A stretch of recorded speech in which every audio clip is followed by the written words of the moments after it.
Welcome to Meadowlarkers 46, which is the Herm Edwards episode. I guess I should have paused there to let the listener think about who their favorite 46 was, but I obviously did my research. I figured we're all either current or former ESPNers, so we should toss it out to Herm Edwards for 46. We should. And last week we went Andy Pettit, and I got all kinds of grief for omitting the great Boston Bruins forward David Krejci. And shout out to 46 on Krejci. So I'm with that as well. All right, Amin, you down with this? Are you cool? Sure, why not? Amin doesn't have a 46. I don't have a 46. Is not a common basketball. Just give it up to Buddy Ryan, though, the greatest defense of all time. Just the 46. Before we get into our topic, actually, we were just chatting before we hit record, and I learned, Amin, that you function on 4 hours of sleep a night, and I need to understand. It's not on purpose. I don't sleep more than 4.5 hours a night, and I wish I could say, I get up and then I'm all tired, but I'm not. I don't feel ill effects during the day, and things just move on, and then I keep going, and I go to sleep, and I wake up again, and that's just kind of my rhythm at this point. There was a point where I was concerned. I was like, man, this can't be good for you, but like I literally feel no ill effects, so I guess not. Okay. I mean, Howard, as I was saying, I'm 8.5 hours a night. Oof. I would say over the last 10 years, I have averaged 8.5 hours a night of sleep. I will gobble sleep anywhere sleep presents itself. Where are you on this spectrum? I am very, very similar, and I also write at night. So, when I work on my books, I go to bed at 4 or 5 in the morning, which is why anyone who calls me at 10 o'clock is like, you know what you're going to get. Also, I am a world-class napper, so the pandemic has been great for being in the house and just, I'm good 25 minutes and then I'm up again. So okay. I am closer to you. I cannot function on just 4 hours, man. Yeah. All right. Well, speaking of world-class, you're a world-class napper.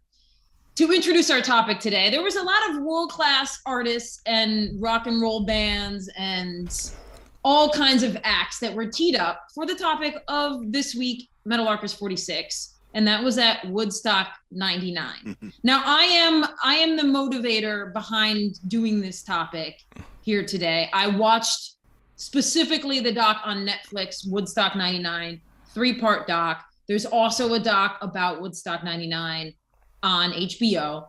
But we watched the one on Netflix, and there's a lot of different threads that I want to talk about, whether it's like sports and crowd control, how the late 90s does or does not illuminate our current state of affairs, and other avenues. But just to start, what did you all think of it as? Like, Amin, I'll go to you first, because I heard you have a podcast, Cinephobe, that deconstructs movies, so I feel like you're a bit of an expert.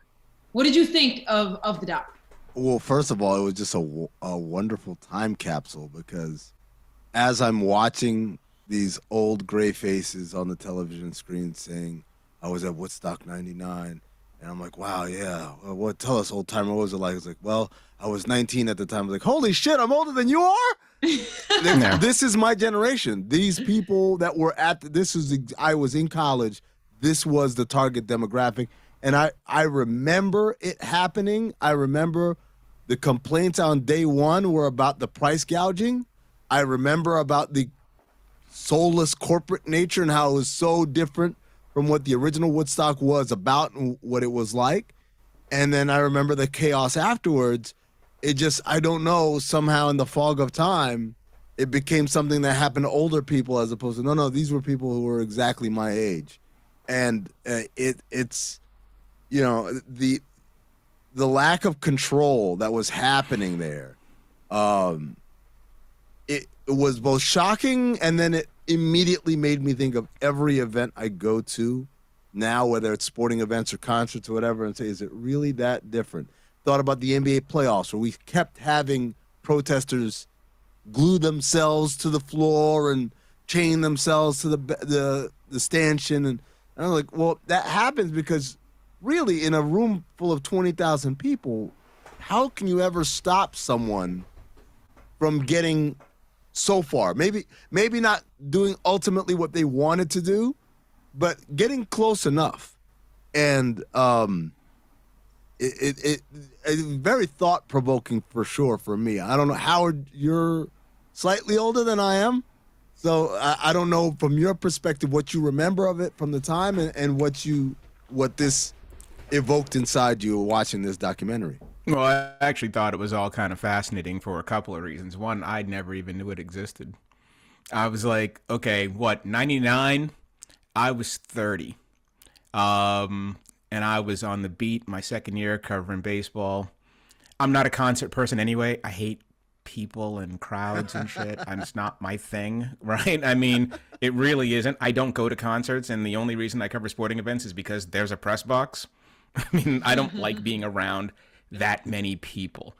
So looking at the doc and remembering the doc, it hit me. There were a couple of things that hit me, because I saw the HBO doc first last year, and I thought this one was better. And I thought that the first thing that hit me was this. It was clearly a seminal moment for a lot of people, and it went right past me. Like, it's not my moment. You know what I mean? It's certainly not one of those things where I can like point to what was happening. In watching it, I was like, oh, I kind of remember this now. I remember people talking about this thing sort of being a train wreck. And so, but I mean, I'm not sure that that's what I took from it. I mean, I think certainly there's an element to that where you look and you say, okay, when you have an event of this scale, why don't more things go wild, right? Why?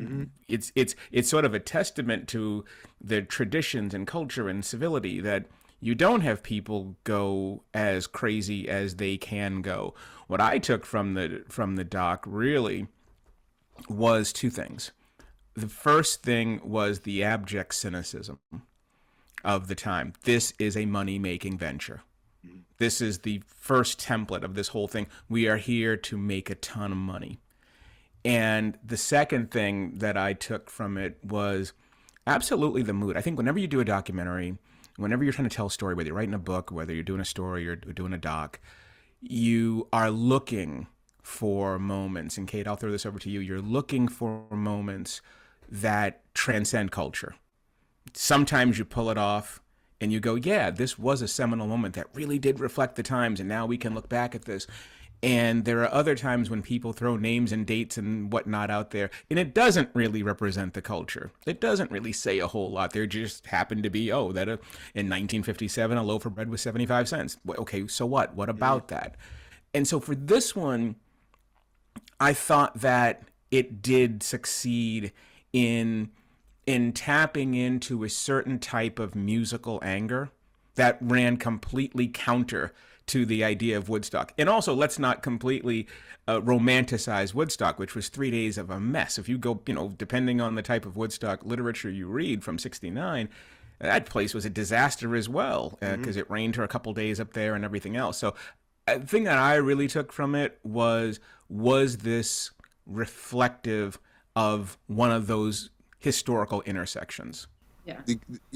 Real quick, Kate, you mentioned the music that ran counter to what Woodstock was about, but that musical rage ran concurrent with what people were feeling, which was that capitalism sucking the soul of art and everything around it. It's funny, I like karaoke. I go out to karaoke spots all the time. And in lieu of sleep. In lieu of sleep. When I'm sleeping, I'm at the karaoke bar. Or at weddings, when the reception or whatever. And when Backstreet Boys, I Want It That Way comes on, everyone sings it wholeheartedly, unironically. They love it. And this reminded me there was a time when they're like, Backstreet Boys, boo, oh, get that plastic shit off them. And it's funny how in a weird way, we've transformed back into very accepting of capitalism and of commercial success and of pop and popularity and things like that. At a time in '99, that wasn't what we felt at all. We felt like everything radio or everything on TV was just kind of the bullshit. Yeah. Kind of superficial stuff. Yeah, and I tend to think the exact opposite in a lot of ways. I think this is actually a really good conversation, Kate, and just go.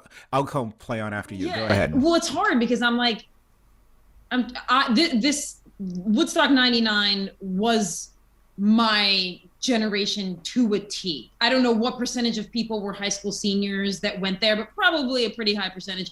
I was a high school senior. I graduated high school in 99. Woodstock 99 wasn't my scene though, because I wasn't a basketball player. I did AAU. Like there was no chance, even though I grew up in upstate New York, this happened 90 minutes from my house. I was never going to be going to Woodstock 99. Right. Like it just wasn't who I was in high school.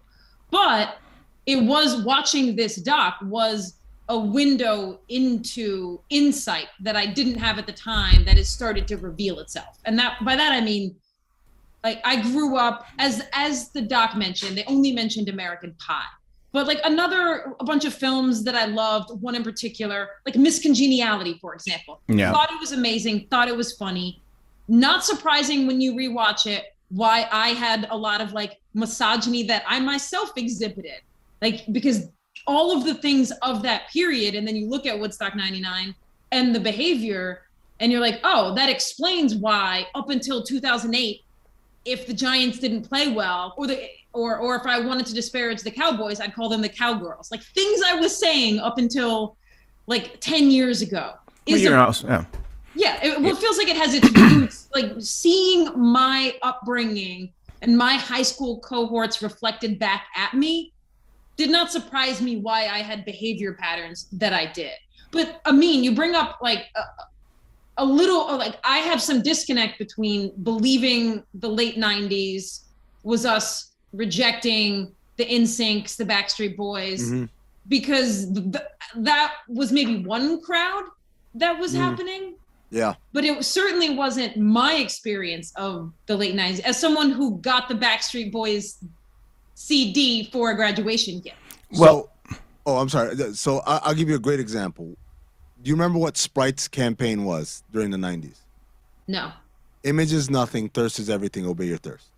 Every commercial Sprite had fun at the idea, and which is meta, right? Which is a corporate entity selling us that corporate entities are bad and just obey your thirst. That's all it's about, right? But it was a brilliant marketing campaign because it captured the angst of the youth at the time, which was, to hell with all these corporate shills and endorsers trying to sell us things that aren't true. We're not about that. It's all about keeping it real. Had its heyday right then in the late 90s. The idea that everything you have to keep it real. And what those boy bands, what corporate sponsorship, what all those things represented was everything that we felt was inauthentic and therefore bad. What made Allen Iverson such a cult hero was he was the anti-Jordan. Jordan was the company man. Drink Gatorade, wear Hanes, represent the league. And your $1,200 suit to a basketball game. Right. And Allen Iverson was, no, to hell with all this, and I don't care if I don't have any endorsements, and I'm going to dress the way I dress and have my hair the way I do. And that was like such a strong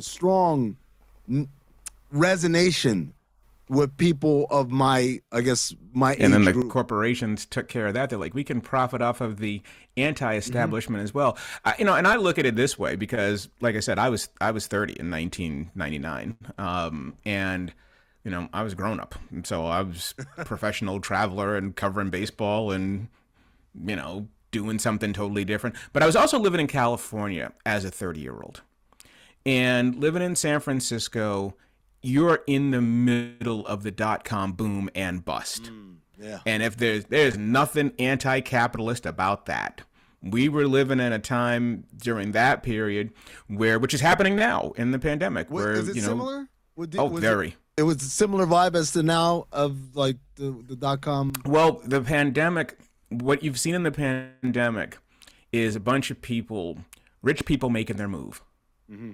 It's like people are suffering. This is a great buying opportunity.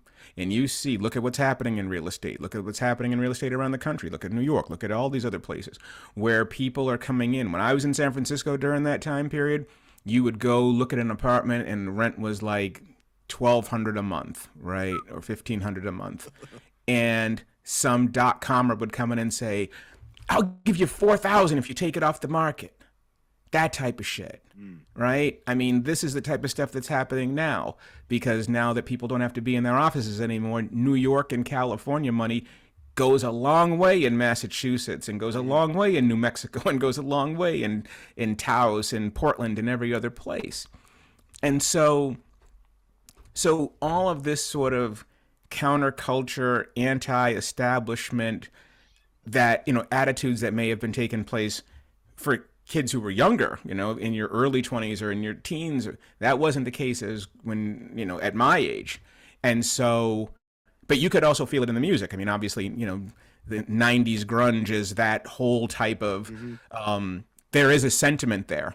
And then, of course, also the other thing that I thought was really interesting about the way the doc was sort of framing, where we were at, was, a lot of the, the Clinton Lewinsky stuff as well, about sort of what did we believe as people, and how much were we believing in this machine. And it's interesting that this was taking place 18 months from 9/11. This was like the last, things, right. When you look at this documentary, you're looking at that little slice in time, and it really is in some ways a bookend. It's like the last chapter before the 2000 election, before things just go way in another direction.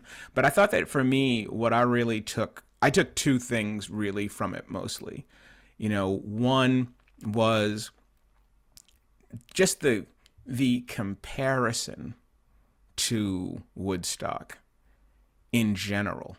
These are different people, different generation, different attitudes. And watching it, you could just sort of feel how inauthentic it all felt. And then the other piece of it too, looking at it from a 2022 lens, is absolutely that sort of, I wouldn't say the last stand of misogyny, obviously, but certainly this is the culture. Like when people say, oh, well, he's a product of his times, and people will say, oh, well, I don't understand how in the 1940s, the 1950s, we just accepted things. Well, look at what we were accepting then in the 90s.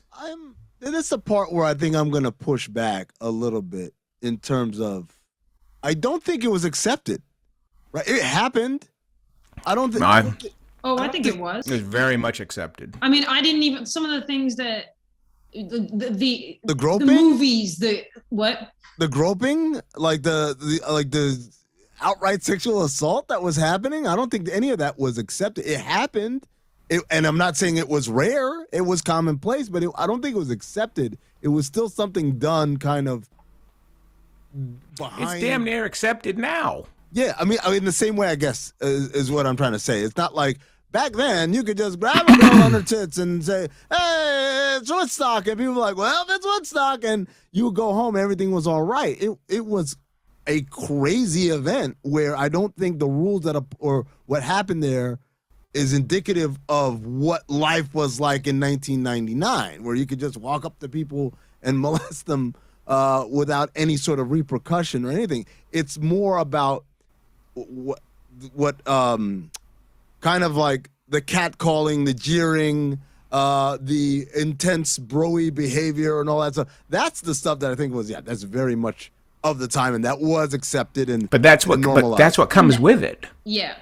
These two things go hand in hand. Yeah, and it seemed like it was surprising to me, now living in the world I do and trying to process these things differently. I don't think 19-year-old me would have even known to have had a problem with some of these things. Like it was interesting for me to watch Sheryl Crow perform in the doc. Yeah.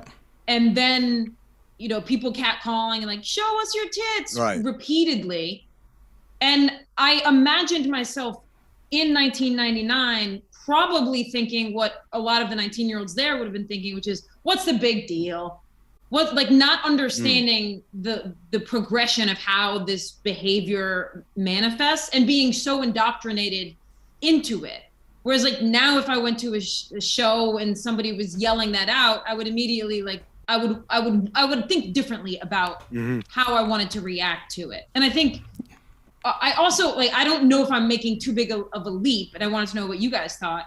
I'm watching the endless amounts of footage, and I could have done with less footage of like mostly white broy dudes raging at the camera, which was a lot of it, and most of it was necessary. And then it got to the point of like gratuitous. I get it, but like every time I saw it, all I could think was like, am I surprised that like am I surprised that the Duke lacrosse scandal happens 5 years later? Like, am I surprised at how some of the things like in our sports world then take place? And I'm not, and the connection I'm making here is only like, oh, here is a culture that is in its not dying gasps, because as Howard said, it's not like it's gone.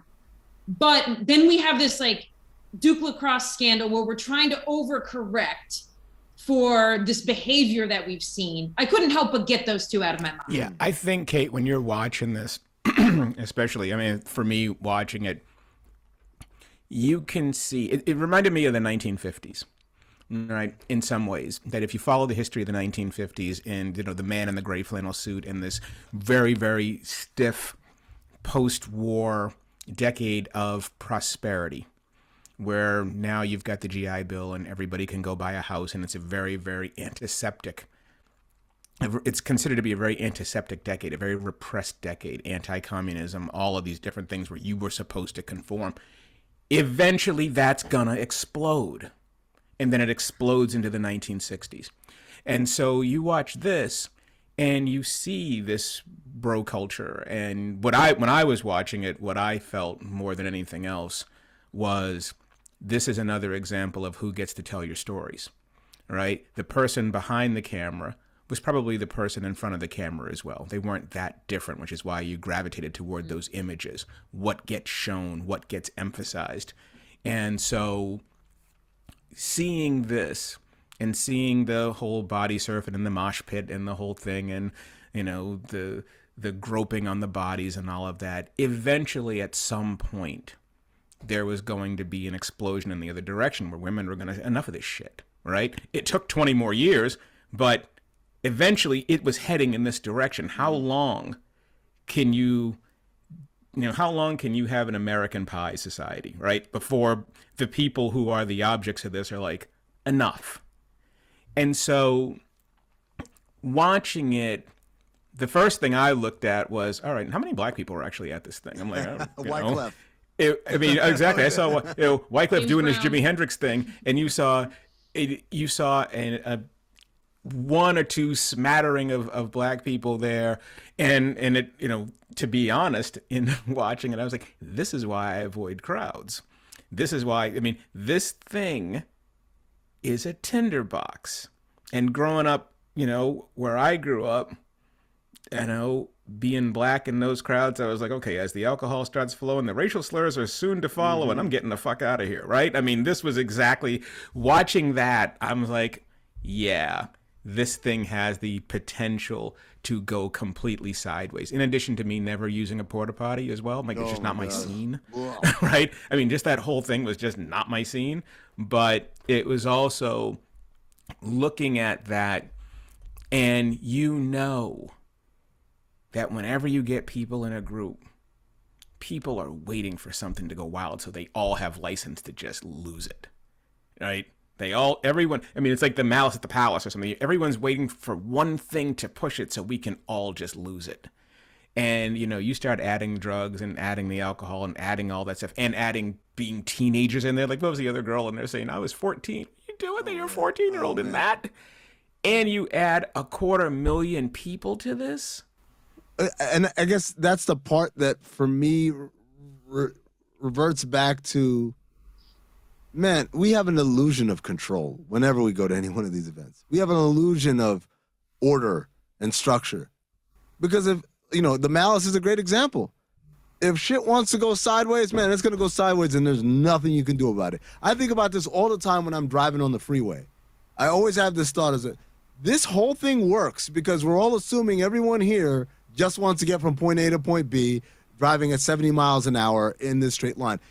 All it takes is one person to say, you know what, the hell with it, 90-degree turn in the middle of traffic, and you have massive destruction, and you have chaos, and casualties, right? And so I'm watching this thing, and I'm like, I don't care how much security you could have had there. This thing was a powder keg, and it was going to explode. And But we're always looking for the powder keg. And you know what I mean? Let me throw this thing out at you, too. I was thinking about this, watching this. Can we just talk a little bit about these organizers? Oh, yeah. Yes. Right? I mean, I know they like to blame Limp Bizkit for the whole thing, but this is on you, fellas. Y'all did this on purpose in a lot of ways because you... Soulless corporation. Trying to make money. It's sold. I mean, exactly. I mean, in the very first thing is they wouldn't let us bring water in here. Yep. Like Lisa Law, who's the photographer, who was also at Woodstock '69, she talked about it. She talked about all the little things that, you know, these people are already coming in, as we've already established, with a lot of angst because of the time and because of what they perceive to be the solidification of music and all that stuff. All right, they're walking in there. Now you look at all the little things. You're not allowed to bring water in there. You can buy water here. You can buy food. Oh, by the way, we're going to price gouge you. And also, there will be no sanitation. We're just going to have crap everywhere. And right? no shade. And no shade. We're going to be on asphalt in an army base? Tarmac. This is the worst kind of asphalt. It's made to withstand planes taking off and landing all day long, every day. So all of these things are combining to give you, ultimately, the shittiest form of experience you can have while listening to your favorite music. Oh, by the way, the actual book are all going to be the most... and it gets no better than booking an act called Rage Against the Machine. What, pray tell, did you think the machine was? Well, that's right. To be fair to Rage Against the Machine, and I learned after watching this doc, there's a huge difference between Limp Bizkit and Rage Against the Machine. Sure. I have learned. Sure, absolutely. In that at least Rage Against the Machine is attempting to say eloquent things about important societal issues versus like Limp Bizkit just being like angry, angry young man, doesn't matter what the reason is. The Rage Against the Machine is the intellectual pushback towards things very specific happening in society. And Limp Bizkit was, I'm fucking mad. Right, but I think this crowd was more Limp Bizkit than Rage Against the Machine. And don't forget Korn. And Korn. But I think this crowd was whatever the music was going to lead them to. Because when Bush came on, after Korn, they brought it back to like, hey, man, we're all here. We all love each other. Let's have a good time. Yeah. I think if the organizers had a lineup of people where at least you broke it up a little bit. But the organizers, Amin, admitted they didn't even know the bands. Mm-hmm. They didn't even know what they were bringing in to this event. Exactly. It's like going, okay, we've got a lot of dynamite. What does dynamite do? Yeah, what does it actually do? What is this? It's the Looney Tunes line. Like, what is this dynamite? Like, exactly. But here's the other thing, too, and I do think it's important, like I said, when you're telling stories, like if you're looking at it from a storytelling journalistic perspective, do you have moments that do reflect your culture? Right? So can you take this moment and say, here's why this was important? Right. And then to have your viewers go, yeah, that's exactly right. Or do you have these superficial moments that you're going to try to make be representative of a culture that really didn't represent the culture? And I think that when you think about Woodstock 69, you have a very, very, very specific cultural moment. You've got civil rights happening, and you've got Vietnam happening. Mm-hmm. You've got these two things that really made you feel like American society was coming apart. All right? This country has exploded. That is the template for Woodstock. That's what people are walking into. No wonder they want peace. This is why they want peace. This is why you want love through the music. You're looking for an oasis. 1999, the message is being sold as money. Yeah. You have an all-volunteer army, an all-volunteer military, right? Nobody's fought it. Supposedly, if you read the great David Halberstam's book, War in a Time of Peace, all about the Balkans, it's essentially that Americans, and it would be absolutely exacerbated by the time you get to 9/11, thank you for your service. In other words, they do the fighting, we do the living. Mm-hmm. Yeah. And so the people who are going to this event are not going to the event with the same cultural attitude in mind. I mean, you're going there with anger, and there is rage, and the messages being sent in 1999 are not messages of community. Mm-hmm. Yep. And this, Howard, this is one reason why I found the doc illuminating.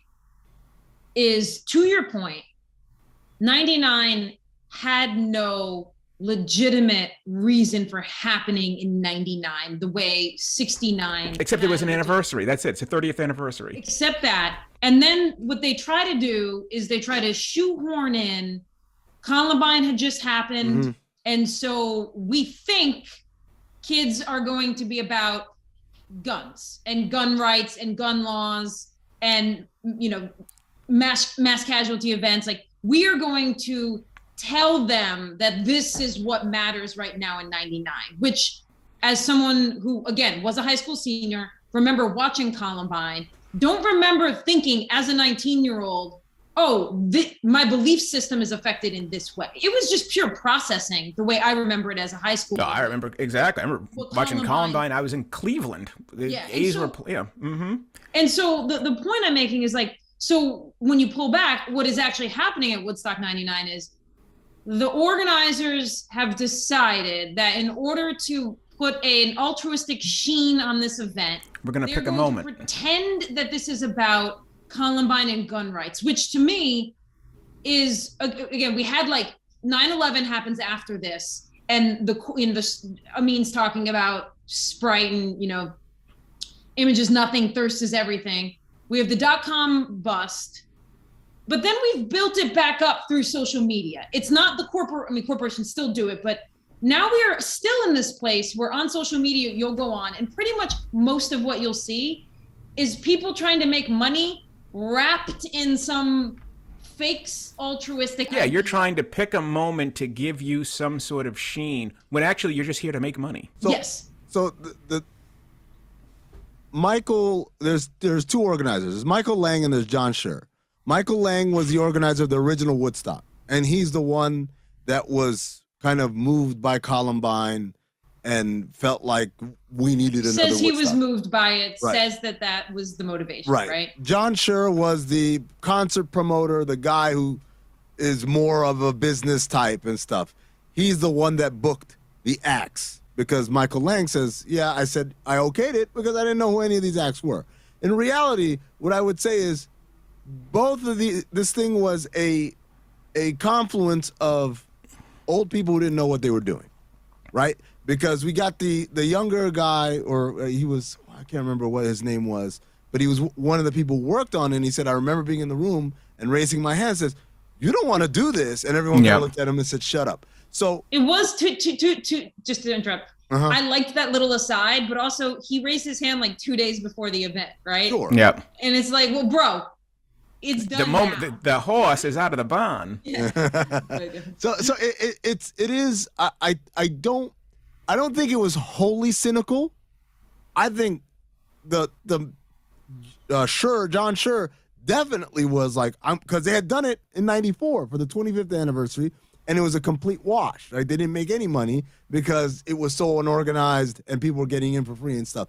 So he came at it. So you think about, well, the weather was bad in '69 as well. So so you think about what they came to the table with. They came to the table with, hey, this is important, but it's important to a guy who's like 50 something. Like you said, Kate, as a high school senior, or for me, early in my college life, it was not a top of mind thing. Like Columbine, like, whoa, like, oh, these kids, man, whoa, you got to watch out. But it wasn't something like it is now, where we feel like every day it's happening. Well, but there's something else there too, I mean, worth considering, and that is throughout the doc, nobody mentioned guns. Nobody mentions anything. Yeah. No, none of the acts are like, hey, by the way, everybody, here's why we're here. No, the acts were there. The acts were there because John sure said they picked the biggest acts because they wanted to make money. They picked the biggest show. How can that not be cynical?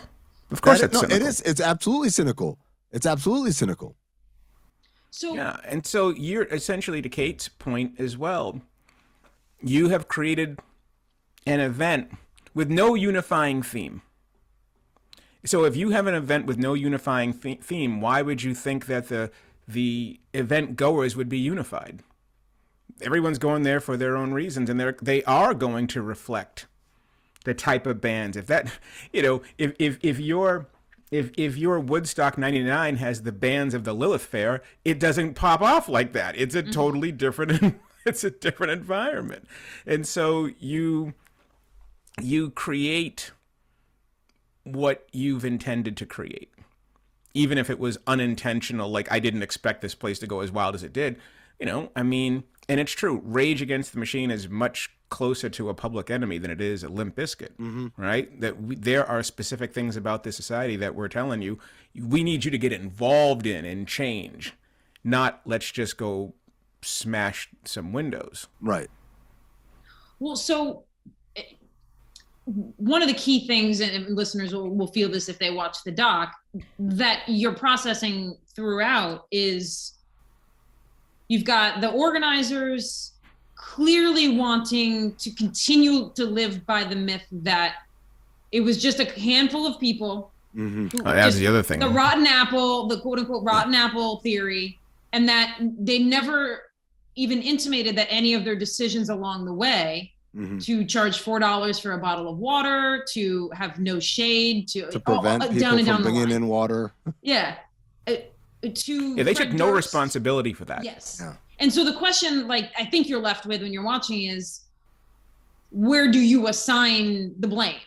Like, are we in a place where, I mean, obviously the answer is nuanced and like there's a lot of blame to go around, but I don't know how much I believe that, like, if you take that same crowd and you put them in a shady hillside, whatever the idyllic vision of Woodstock is when you were growing up and you heard Woodstock and you thought, oh, grass, hills, shade, music. Mud. You take that same crowd and you put them, not that Woodstock was that just was my impression in my mind. And you put them in a more idyllic setting. Does this happen? I think, look, I think there's a lot of things, right? There's the environment. There is the cleanliness, the sanitation of the environment. There is the price gouging. There is the acts that you booked. Like, these are all things they had control over. Right now, if you tell me Sheryl Crow gets up there and people start tearing down the sound tower, you win. Maybe it was just 250,000 assholes. Yeah. But I don't think it was that. And at every festival, there's some awful shit that goes down. At every festival, there's some people who don't mean well. But most festivals, and maybe this is something that they learned after Woodstock 99, given that I'd never been to a festival back then, most of them have repercussions for all of these things. There are safeguards in place. The idea is that it can't just get out of control. I went to the Dreamville Festival in Raleigh, North Carolina back in April. And it was nothing but like orderly and everything that I think these people aspired their festival to be. But there was a shit ton of security. And no, it wasn't volunteers from the local town or whatever, or coming up from... Well, they said they didn't want to have security carrying weapons. They gotta have what's the word I'm looking for? Pepper spray? Professional security. Professional security, yeah. These guys weren't professional. The guy sold his shirt. Yeah, it sold his shirt because I got another one. I mean, it was so blatantly disregarding of anything. Everybody was, I don't know if it was naive or just straight up cutting corners, trying to squeeze every last dollar. Because guess what? Security costs money. Manpower costs money, right? Like, all of these things that they needed, that sanitation costs money. And so I don't know whether they were just dumb and they thought like everything was going to be cool, or they were just ridiculously, criminally negligently cheap. Well, and also on top of that, to say that part of the sanitation fell apart because the community had chosen privatization. So you had all these independent contractors. I'm like, you didn't know that ahead of time? Also, what that got to do with your shit, man? Like, that's like I go to a Miami Heat game down here at FTX Arena, and it's like, oh, it's dirty in here. Damn city of Miami. That ain't the city of Miami. That's the responsibility of the operator of the venue and of the event. You're the operators. You're the ones that's supposed. If you told me there was mountains of trash on the outskirts waiting to get picked up by local municipality, that's fine. But it was literally the entire tarmac was covered. The security guys said, expect? We were walking on top of a layer of trash. Can we talk about one other quick thing on this too? And that is just MTV in general as well, because it is interesting too, thinking about the rise. And I don't know, like I said, I'm 53. I don't know if people watch MTV anymore. I never really watched it back then. But there was a time when it was the center of the music culture, right? It's huge, hugely important. And, you know, didn't even know. I mean, I think it was like, I moved to San Francisco in 91. And so we were still watching like The Real World and some of those other shows and the rest of it in mid 90s. And then there came a point in time when MTV didn't even play music videos anymore. It all switched to M2 and VH1 and the rest of it. And so it was really a really interesting time capsule to go back and see, Kurt Loder and the rest of them all out there. Serena and Altschul. What's that? Serena Altschul and what's my man? Carson Daly. Yeah, Carson, exactly. And so, when they were talking about how when things started to go sideways, that the crowd had also turned on MTV and they were throwing stuff. Sure. I was like, and it made me think of, in some ways, the MAGA rallies where they're attacking the journalists, right? So the messenger is every bit as much part of the corporate machine as the machine itself. You are the machine too. Even though you grew up on that machine, this is where you get your information. This is where you get your music. This is where, you get everything. It was, fuck you too, right? Yeah. Yeah. MTV was complicit in terms of, for the people, again, you book these bands that have a very fervent fan base that believes that their music is being glossed over or shoved off in a corner in favor of NSYNC.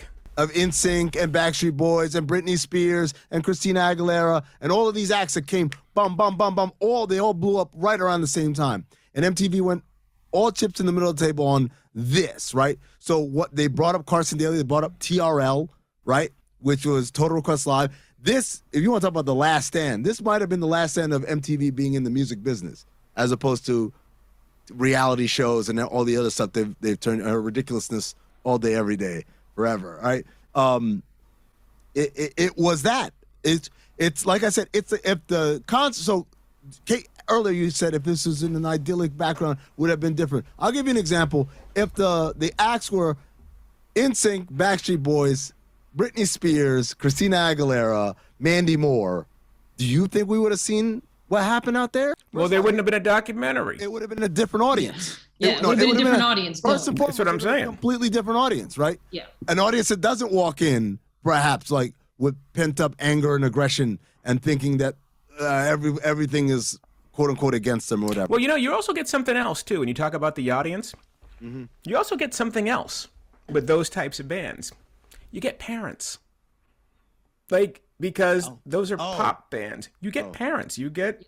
the 15-year-old goes, and their parents go too. Right. But this was a college. This was like Daytona times 60, right? Where everybody just goes, and it reminds me too. Like I said. I mean, I've said this over again. People who know me know this. I don't want to say I hate people because it sounds so cliche. I just avoid them. They just do what they do, and I try to stay away from them. I'm afraid of people. I'm fear of them. I'm totally serious about this because when you put people in a group, shit goes wild. Right? That is, the more you put in one small space, the potential for things to go wild gets higher and higher and higher. And the thing that I saw, when you do these types of events, or anything even close to it. There are certain cities that I don't like. And it's not fair, but it's true. I don't like New Orleans. I don't like Miami. I don't like Las Vegas. And I don't like any of them for the same reason. Crowds. And people go there specifically to act like assholes. Yes. Yep. Yes. They go there for that purpose. Yes. To do shit that they 1000%. wouldn't do at home. And that happened here. Yeah. That's what I'm talking about. That happened here. And that was the thing that also blew my mind, because it's the infancy of this thing that now has become commonplace and widespread throughout our society, which is, if there's a camera rolling, I am going to perform for it. What would you do for a Klondike bar? Oh my God. Yeah. That was it, watching, because one element of the doc was the pay-per-view broadcast. Yep. And they weren't really focused on the musicians as much as they were focused on the antics in the crowd and around the quote unquote campgrounds. And it really was a glimpse into our future. Mm-hmm. Yep. In the ways in which, once people saw they were going to be on that, they would just degrade themselves in any manner possible and act the fool to get a clip played on pay-per-view, which is certainly foreshadowing for the future that we now currently They live wanted in. to go viral, Kate. That's The dystopian future that we live in now. Yes. Well, and that was the one word that absolutely hit me when I was watching this. And you're looking at this, and I'm like, dystopia. Like, this is, and what did one of the guys say? Oh, it's Lord of the Flies, man. Like, they all sort of embraced all it takes for everything to go off is for one person to rip down the barrier, right? Yeah. Let's just knock this thing over, and then here we go. But I don't know if this is irony or not, but what I kept thinking of watching it was that it's foreshadowing our future. People are behaving in prescient ways to what we now see. But if we had the future then, it would have never happened, because after once the sun rose on day 2 and people Instagrammed the trash and the feces and the fire festival. Fire fest, yeah. Yeah, it would have sort of stopped its roll, because everyone would have known, there would have been media coverage of that. They would have had to fix it in certain ways. So it was like the future, but trapped in a tiny little capsule with no release valve to it. Right. It's like the Crichton book, The 13th Warrior, right? Or whatever. It was time, whatever. Cinephobe, a podcast where it was a book. It was a book. Oh, it was a book. Yeah, I thought 13th Warrior was like an Antonio Banderas film. It was, but it was based on a Michael Crichton book. Got it. Okay, last thing. What I couldn't help thinking from one particular interviewee, it was a young woman who was there, and she got at the festival, she got trench mouth. Yep. Which is because the porta potties were leaking into the water system, and the kids were drinking this water thinking it was somewhat clean. You were drinking feces-laced water. Yes. Oh. To put it out there. Yes, and trench mouth was, I guess, coined in World War I because this would happen to soldiers. I just want to know, would you ever sit for a documentary 20 years later to let people know that 20 years previously you had trench mouth? It seems like one of those things you still don't want anyone to know. However, this is irrelevant for you because this wouldn't have happened to you. No, it wouldn't happen, but it did remind me of thinking the very same thing a few weeks ago. If you're Fernando Tatis Jr., just say, I use steroids. Don't say you got ringworm. Do you want everyone to know you got ringworm? Yeah. Just leave the ringworm out of it. Be like, yeah, I did it. I'm sorry. I apologize to my teammates, to the fans. I let everybody down. But the ringworm part? Hold on to that one.